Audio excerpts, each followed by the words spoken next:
Dans cette vidéo, je voudrais vous parler de mon expérience de classe inversée en cours de français langue étrangère.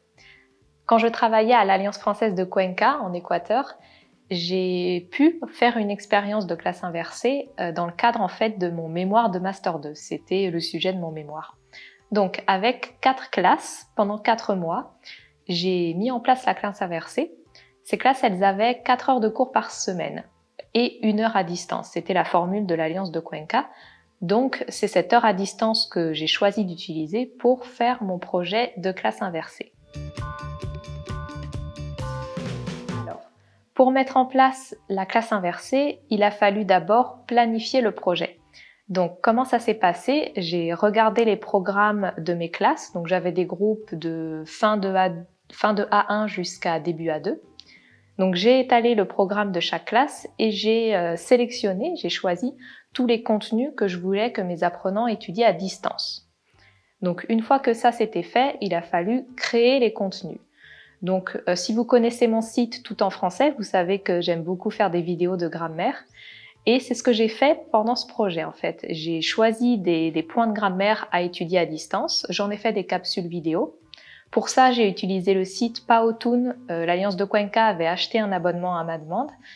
Et du coup, voilà, ça faisait des petites capsules vidéo de 2 à 3 minutes que je mettais en ligne sur notre plateforme pédagogique. Notre plateforme pédagogique, c'était Moodle, peut-être que vous connaissez. Et donc dans Moodle, on peut faire des parcours hebdomadaires. Donc je mettais la capsule vidéo avec plusieurs autres activités, des tâches. Donc ça pouvait être juste des exercices ou alors aussi des activités un petit peu de production écrite par exemple. Donc ça c'est pour la mise en place. Maintenant, comment ça s'est passé? Comment s'est déroulée l'expérience? Alors, tout d'abord, j'aimerais vous parler des modalités de suivi. Mes apprenants, ils avaient à peu près 1 semaine entre le moment où je leur disais de faire les contenus de classe inversée et le moment où en classe, on allait utiliser ces contenus. Donc, je leur donnais 7 jours en leur disant que la bonne stratégie à adopter, c'était d'en faire un petit peu chaque jour. Donc, par exemple, le week-end, regarder une vidéo, le lendemain, faire des exercices, etc. et d'y revenir un petit peu chaque jour, en n'y passant pas plus de 5 minutes par jour. Mais qui a suivi mes conseils? Quasiment personne en fait. Ce que je remarquais, c'était que les apprenants faisaient les contenus soit la veille du cours, soit 2 jours avant. Moi, ma stratégie, c'était d'envoyer un message 2 jours avant le cours dans le groupe WhatsApp de la classe en disant coucou tout le monde, n'oubliez pas, il y a la classe inversée à faire. Après ce message, en général, je voyais sur Moodle qui avait réalisé telle tâche ou qui n'avait pas encore vu les contenus. Et 24 heures avant la classe, j'envoyais un message individuel à ceux qui n'avaient pas encore fait les activités pour leur rappeler que c'était utile pour le lendemain. Voilà, donc ça c'est pour le suivi. Après, qu'est-ce qui se passait en classe réellement? Donc il y a 3 étapes. La première, c'est la vérification de la compréhension. Donc là, je demandais à quelques apprenants de venir au tableau et d'essayer de schématiser, de conceptualiser ce qu'ils avaient compris. Alors, soit c'était au tableau, soit ça se faisait aussi directement en discussion autour de la table. Je demandais à un apprenant, alors qu'est-ce que tu as compris? Je ne sais pas comment on forme le futur simple, comment on construit le passé composé, des choses comme ça. Donc ça me permettait à moi de voir s'ils étaient à l'aise sur le sujet. Et après, on passe à la deuxième étape qui est l'approfondissement. Donc là, ils me posent leurs questions sur le point qui a été étudié.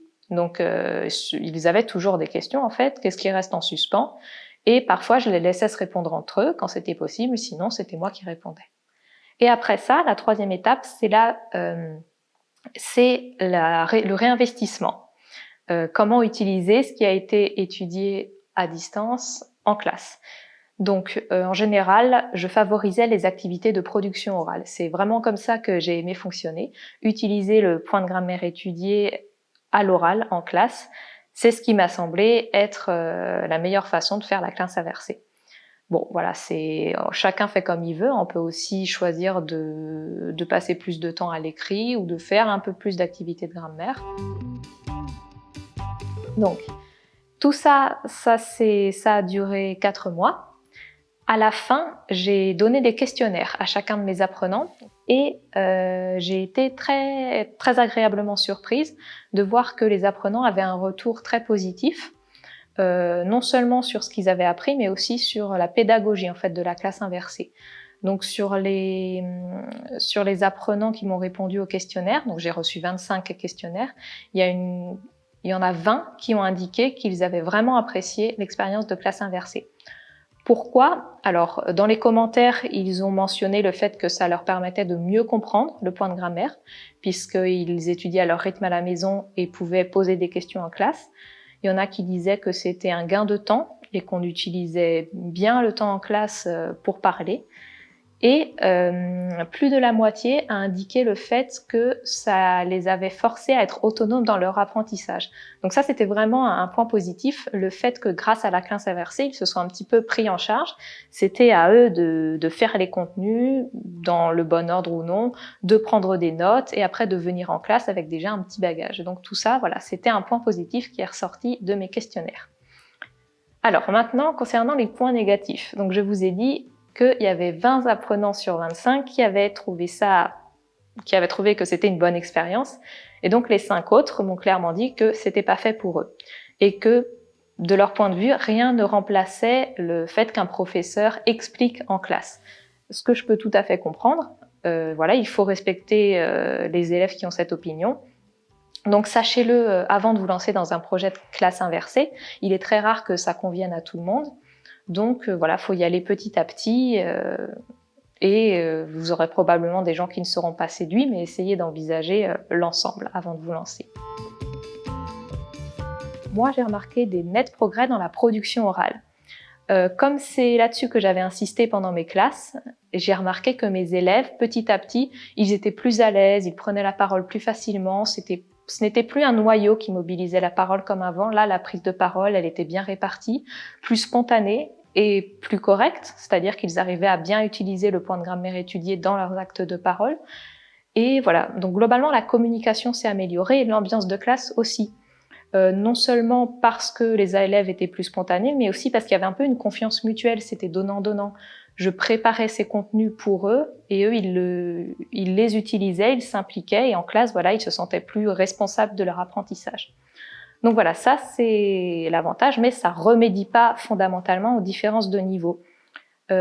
Pourquoi? Alors, je vais prendre le cas de 2 élèves en grosse difficulté que j'ai eu. Et la classe inversée ne leur a pas permis à eux de décoller. Et après analyse, je me suis rendu compte qu'en fait, c'était les stratégies d'apprentissage qui posaient problème.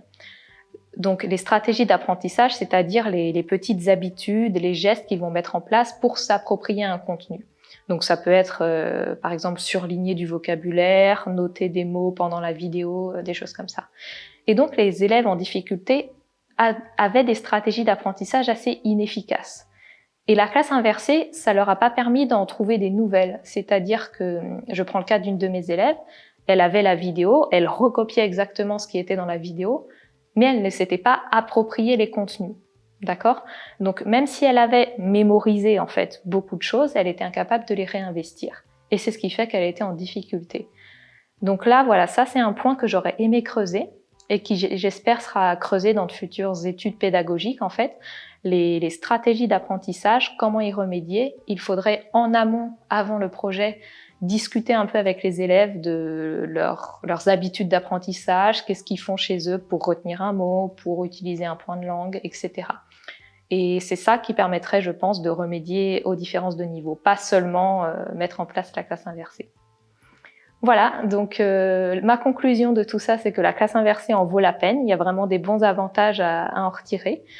Et dans mon expérience, j'ai été assez satisfaite, même s'il faut garder en compte voilà, qu'il y aura des petites difficultés et des élèves qui vont peut-être pas forcément retirer le meilleur. J'espère que cette vidéo vous a plu. Et si vous voulez en savoir plus, je vous invite à aller sur mon blog. Je publie régulièrement des articles sur la classe inversée sur mon site toutenfrançais.tv. Voilà, à bientôt!